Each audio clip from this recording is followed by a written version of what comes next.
नमस्कार दोस्तों, स्वागत है आपका हमारे कृष्ण भक्ति चैनल में। आज हम आपको धनतेरस के बारे में बताने जा रहे हैं। इस बार धनतेरस का त्योहार 22 अक्टूबर 2022 को मनाया जाएगा। यह त्योहार कार्तिक मास की कृष्ण पक्ष की त्रयोदशी यानी धन त्रयोदशी के रूप में मनाया जाता है। यह दीपावली के आने की सूचना देता है। इस दिन धन्वंतरी के पूजन का विधान है। कहते हैं कि इस दिन धन्वंतरी वैद्य समुद्र से अमृत कलश लेकर आए थे, इसलिए धनतेरस को धन्वंतरी जयंती भी कहते हैं। इन घर के टूटे फूटे पुराने बर्तनों को बदले नए बर्तन खरीदते हैं। इस दिन चांदी के बर्तन खरीदना अत्यधिक शुभ माना जाता है। इस दिन वैदिक देवता यमराज का भी पूजन किया जाता है। यम के लिए आटे के दीपक बनाकर घर के द्वार पर रखे जाते हैं।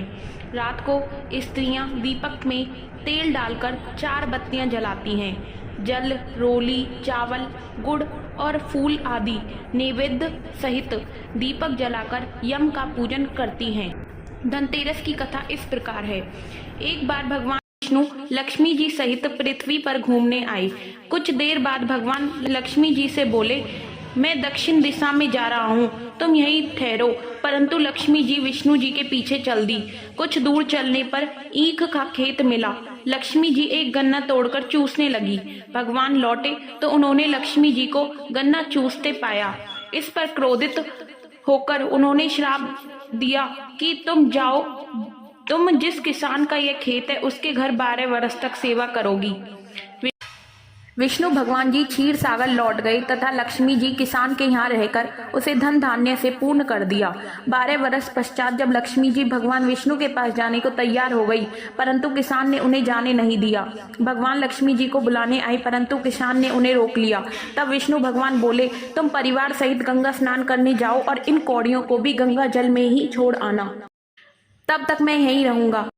किसान ने ऐसा ही किया। गंगा जी में कौड़ी डालते ही 4 चतुर्भुज निकले और कौड़ियां लेकर चलते को उद्गत हुए। ऐसे आश्चर्य देखकर किसान ने गंगा जी से पूछा, ये 4 हाथ किसके हैं? गंगा जी ने किसान को बताया कि ये चारों हाथ मेरे ही थे। तुमने जो मुझे कौड़ियां भेंट की हैं वे तुम्हें किसने दी? किसान बोला, मेरे घर में एक स्त्री पुरुष आए हैं, वे लक्ष्मी और भगवान विष्णु हैं। तुम लक्ष्मी जी को मत जाने देना, नहीं तो पुनः निर्धन हो जाओगे।